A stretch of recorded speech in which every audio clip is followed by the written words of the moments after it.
I was thinking about the 5 signs you're ready to hire a career coach and 3 signs you're not ready. Right. I think that one's an important one too. We thought this topic was kind of boring, maybe because this is what we do every day. Because we do it every day. But the last time we talked about it, there was so much interest. Yeah. Especially around like what exactly is coaching and how does it work? That surprised me. I was thinking, Sunday, I think this was a joke the other day, but we were thinking about making a video where it's like, you're like cutting to different scenes and people are in different situations. Like maybe they're like stuck in the mud, literally stuck in the mud. Okay. And they like look at us like, can you help? And we're like, nope, just do career coaching. And then it cuts and it like gets more and more serious. And by the end, it's like a marriage that's about to break up. They're like in the middle of their argument and they look over and we're there and they're like, can you help? And we're like, no, just career coaching. Just career. I see. It's we got a Do you category. remember this Yes, one? yes. I was kind of wishing we could like somehow do that right now live. No. Sometimes doesn't it feel that way though? Yes. Like when you're a career coach, you're like your friends kind of look at you at the party, like, can you help me with this? Yeah, and you're like, no, Because no, you no, do no. that for a I living, know. right? Like you help people. Yeah. Well, if you help people in one category, they're like, you can probably help me in every category, right? I don't know about you. I've had a number of different career and leadership coaches, and it's funny how you can get such different experiences. Yep. And the coaching profession is such a wide, broad spectrum. But one of my first ones was a coach who was just very. I'm more of a creative. I'm more of a thinker, like context person, like a dot connector. So I think I enjoy curious conversation where I get inspiration from random things. This guy was very literal. Like he came in and he basically said, okay, tell me your situation. Okay. And then I had never done this before, so I don't know what to say. I'm just kind of trying to explain. I think I'm trying to figure out what's next. I'm thinking about these bigger questions and I just don't even know where to start. And then he literally starts assigning me books to read. Right. I mean, I think he gave me 3 books during that first session. I remember us talking about this. Oh my gosh, Sunday. I was like, I didn't want I'm already overwhelmed. I booked this time to figure it out. Right. I don't want to go read your books. Right. So that's an example of a bad fit for you. That was a bad fit. Yeah. I felt like it was a bad coach altogether, Yes. but I'm sure there's people who like that approach. Whereas I had another coach kind of right after that who, it was very good because it was a lot of open. It felt like the first time I was truly being listened to, where I didn't have to rush my thoughts. I could kind of process through, and it wasn't hurried. She wasn't trying to go anywhere. Right. And it was also really affirming because she didn't make me feel dumb for those thoughts like I felt about myself. She was actually like, that's really interesting. Or like, oh, that's totally normal. And then helping me think through it in a deeper level. Yeah, that was a good fit. Yeah. That was a good fit. I really like that. I mean, I attribute a lot of figuring out my way, especially into Greenhouse, through having coaches. I love that you're talking about this just because it is important for people to know that one experience does not define all experiences. Yeah. It doesn't. I've had some move at too slow of a pace for me, and then some move at a faster pace for me. And I tend to like a little bit of a faster pace with time for reflection, but don't be too slow. So it just even a personality thing, I've had a better experience with finding the right one that jives with me. Yeah. Yeah. And also the different types. We talk a lot internally about ICF is kind of the main governing is, loose term, governing body over the coaching profession.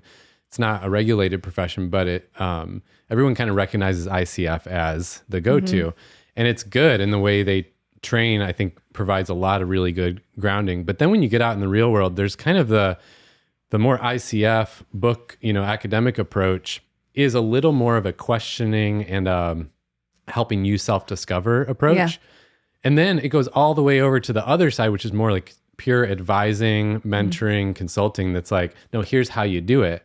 And I had coaches that were more to that side of it that were really helpful, especially when starting to build a business. Sure. And they'd be like, no, I've gone Right. before You you. were looking for a business, how to build your business coach. Give me advice. Which Tell me what worked and didn't. Tell me where It's I'm really interesting. Yeah. where I'm making a bad decision or going in a bad direction.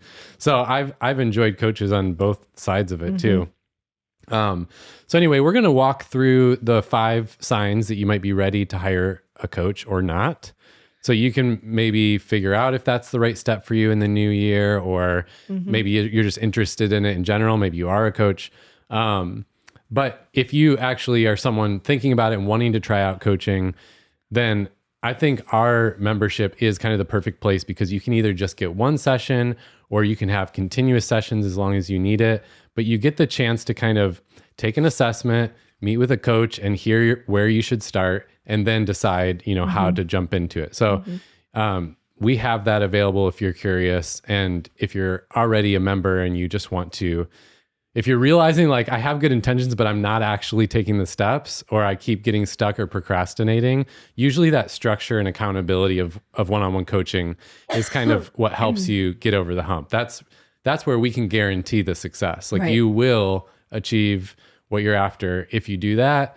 But sometimes when you're going at it on your own, it's tough. So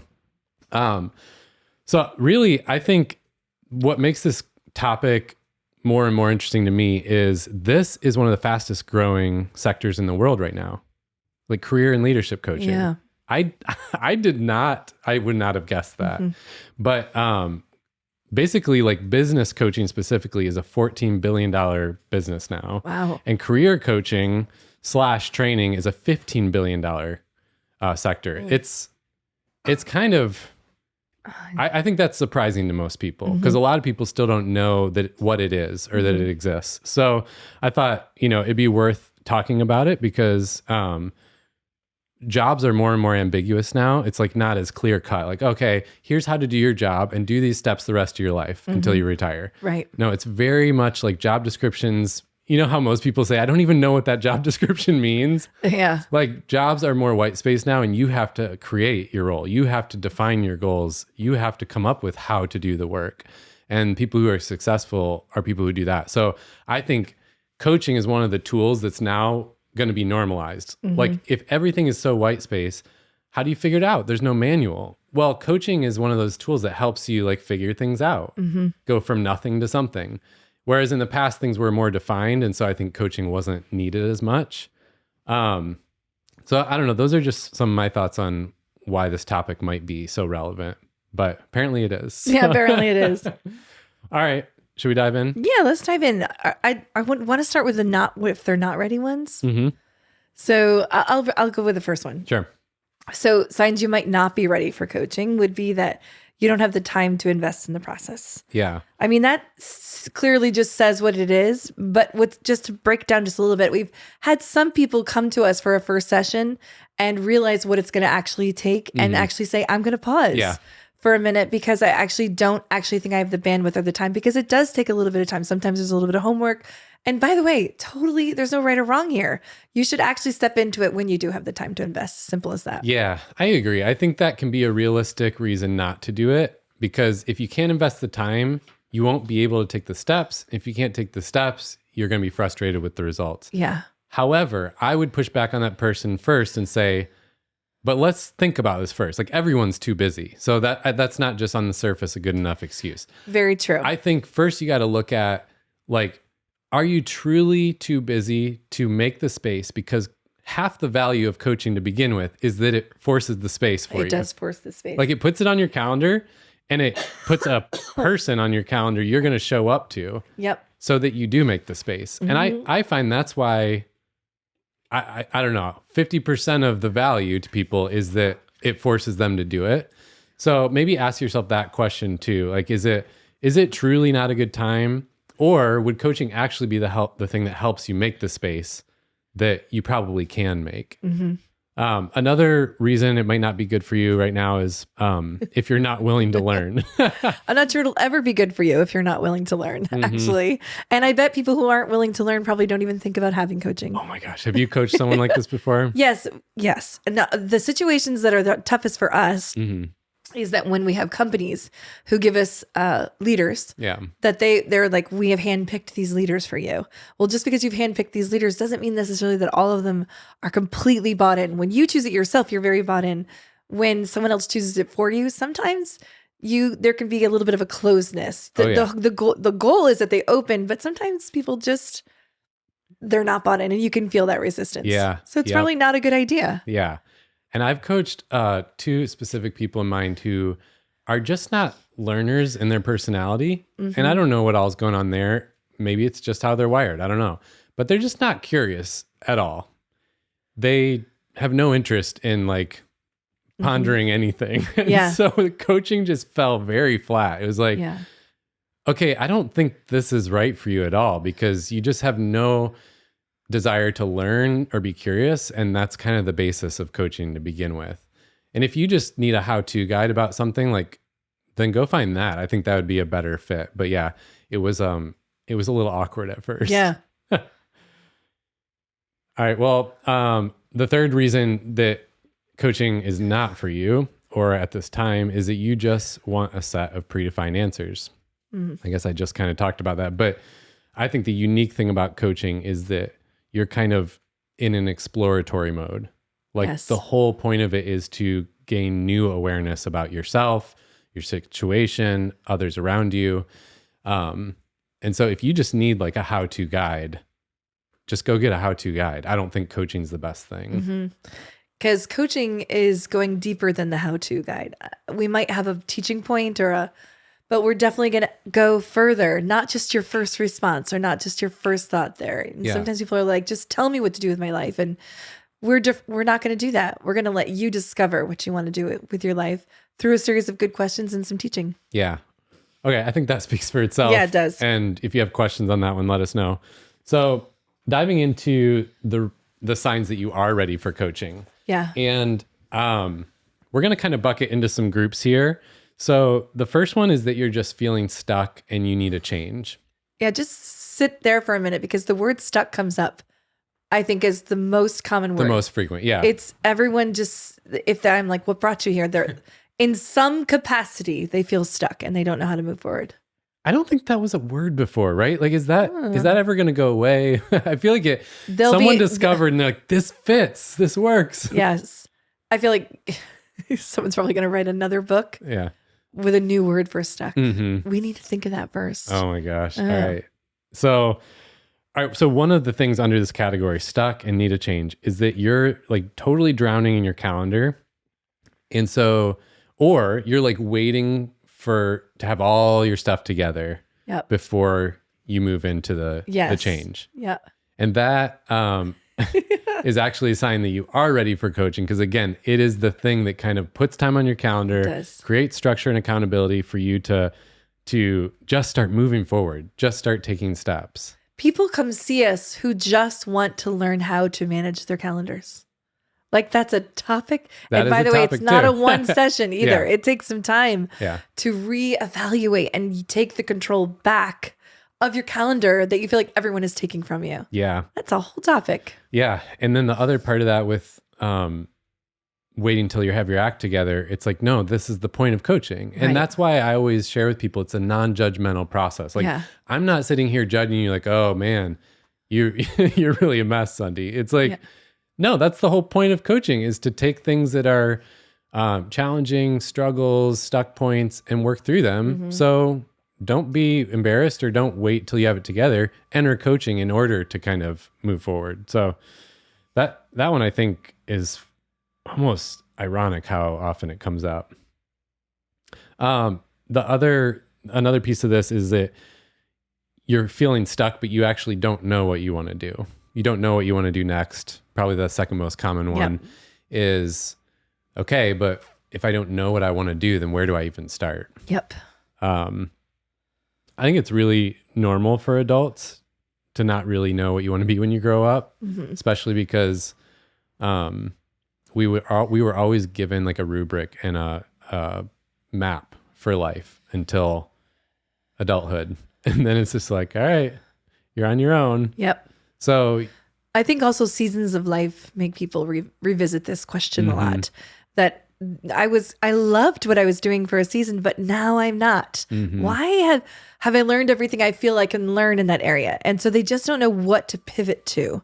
And they can't identify what parts are working, what parts are not working. And sometimes that's the part. And we kind of help, I don't know, I guess bring it together for them. Sometimes because they're just circling. Yeah.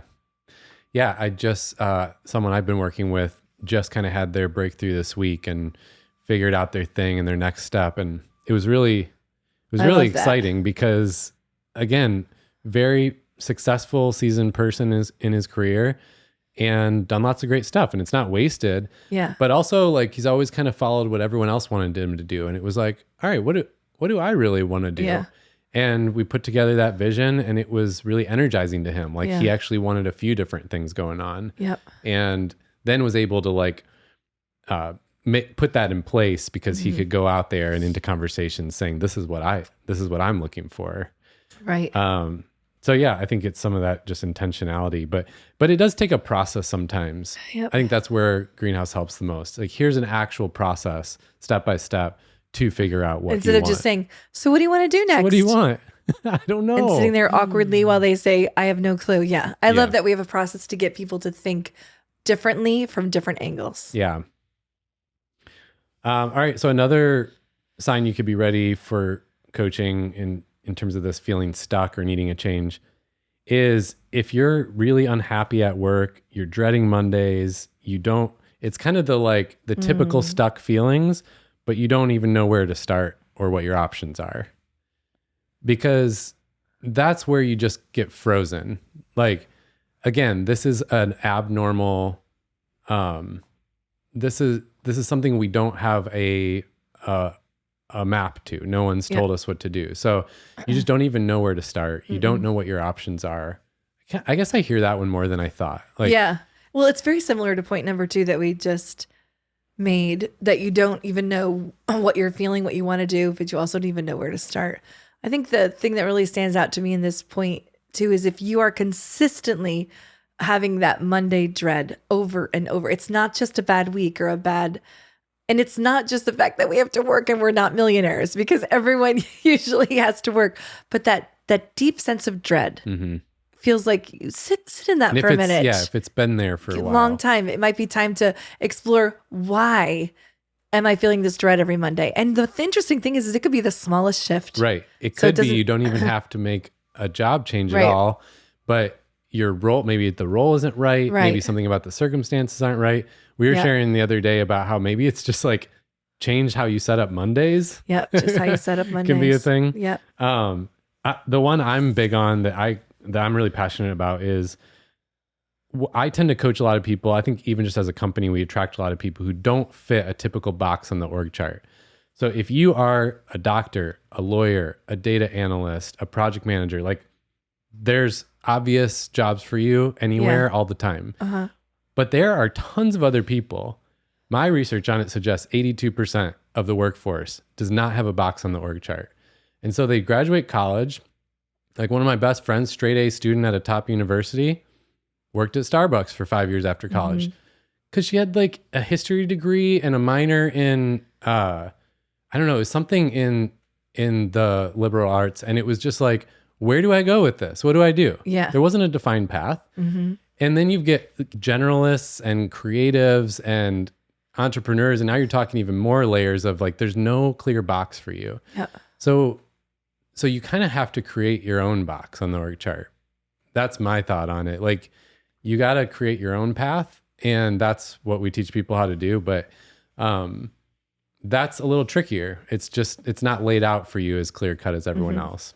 I always feel this at dinner parties because a lot of people in my friend groups, like they're in the clear boxes and I'm the weirdo. And I'm like, well, you know, it would have been nice if it was that clear for me. And I tried that actually. I tried the engineering path. That's a clear one. That was a clear one. And that's why I felt stuck because I'm like, I don't fit in this. Yeah. But that meant I have to create my own path. So then people don't kind of understand as much. It's not the clear, like, oh, everyone knows what a teacher is and a doctor is because they go visit them. But like, no one understands what a leadership coach is. Nope.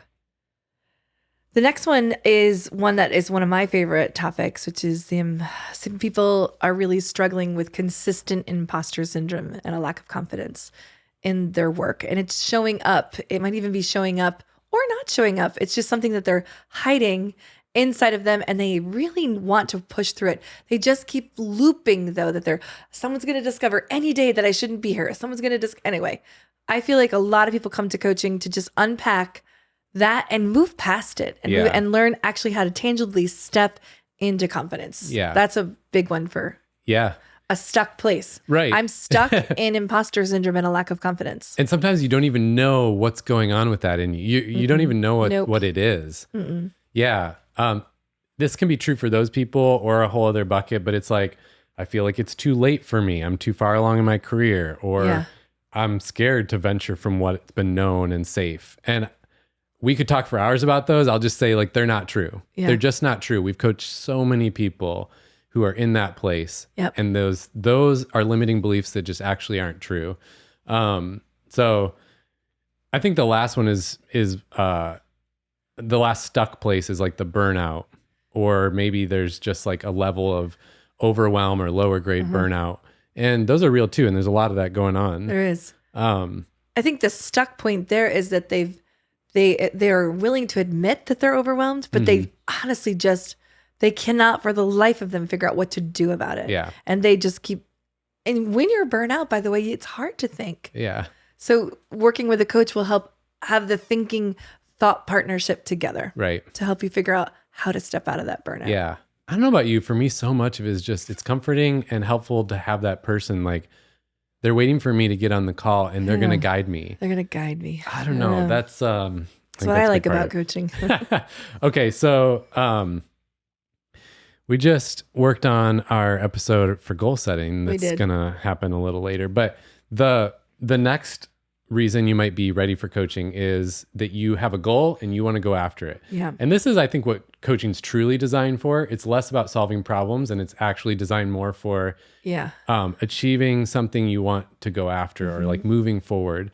So, but of course, like, most people pay to solve problems. So this is actually the less frequent one in terms of actual coaching engagements. But you have a dream and you want to go after it. Like, this is my favorite bucket: an entrepreneur, somebody who's like in a job, has a dream of something they want to do on their own, and they want to go after it.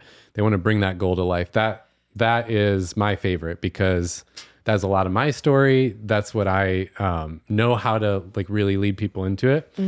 And I think that one's less utilized, though, because when you're someone who's that motivated and eager, you just think you can go after it yourself. I've learned time and time again, I keep always trying to do it myself, and it's so much faster and better to have a coach in that space. This one's probably really irrelevant to me because I need accountability for structure. So the next one is, you know what to do, but structure and accountability to make it happen. Yeah. People will pay for a coach to make sure that they're getting done the things that they're needing, like knowing that we're there and we say, how did last week go? Last week you said you were going to do this. How did it go? They're like, some of my clients will be like, I did it 24 hours before our session. Yeah. Because I was like, she's going to ask me. And they feel bad about that, but no, it's actually a win. Because that's why you signed up for this. Right. It'll force you. Yeah. And by the way, if you ever have like a bad week, there's also no pressure. We don't like shame you if you didn't get it done, but most of the time they're just loving that check-in. I have some people who actually just have little 30-minute spots on my calendar for just that. It's like just a quick touch point. Here's where I am, what should my next one be? Yeah. Simply that. Yeah. Well, similar but a little different is you're feeling scattered and disorganized with that goal or that. So really it's all about rhythms and consistency. And I think the problem with productivity tools and approaches is you're still relying on yourself and your own emotional state every day. Yeah. We all know we go up and down, busyness, things happen. And so again, the coaching kind of gives you that like more structured accountability to stick with it. Well, and the next one I did forever. I really started my coaching as a job search coach. That was really my first category outside of, the whole communications bucket. Actually, never mind, I take that back. That was just a category in my life. Okay. I feel like I've been coaching. Never mind. We're just going to shut up. Trying to land a new job is a definite category that I have done some deep work on. How's that? Yes. Really helped a lot of people through the highs and the lows of the job search, because you will just stare at the wall if you, actually that's not true. Some people can do it. Yeah. And some people I think who are more in those cookie cutter spots can move more quickly. Yep. The ones that are more in those general places struggle a little bit more. So finding a new job is a great time to have a coach. Yeah. Yeah. One thing I see with that group is maybe they haven't had to search for a job in a long time. Yes. Yeah. And and so they're worried about what's the resume game look like these days? Or what am I supposed to do? Are cover letters still the thing? Where do you go online?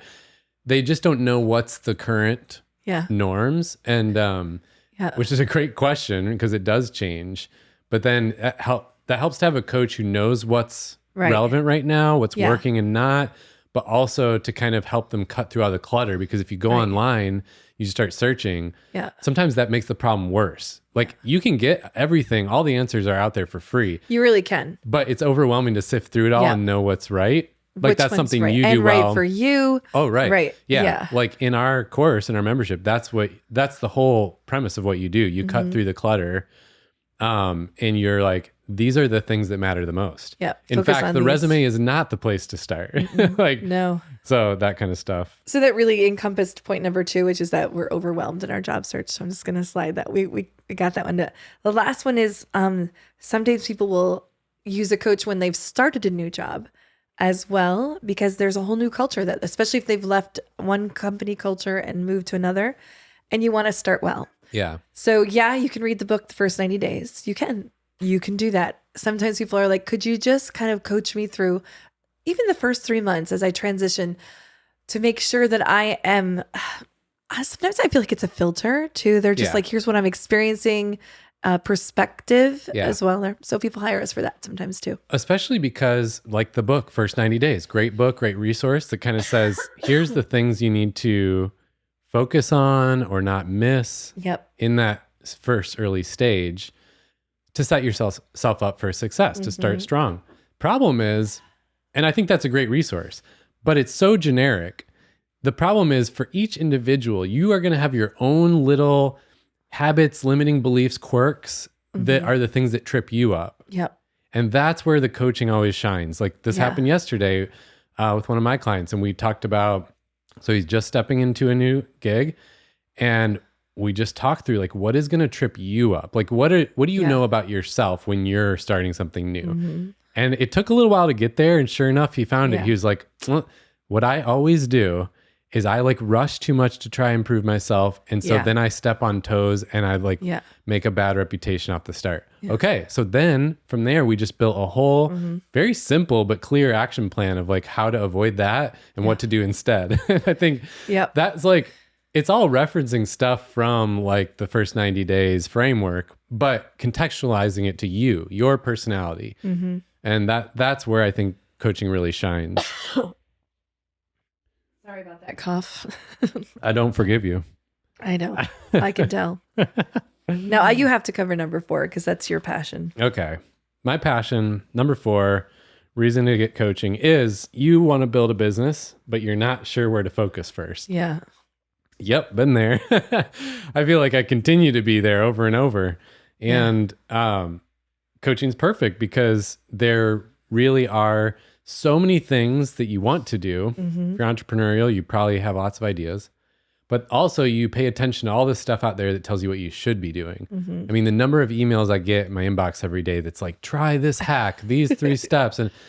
And it's like, okay, all the things you should do, but what really matters for me? Yeah. Again, coach helps you customize to you. To you.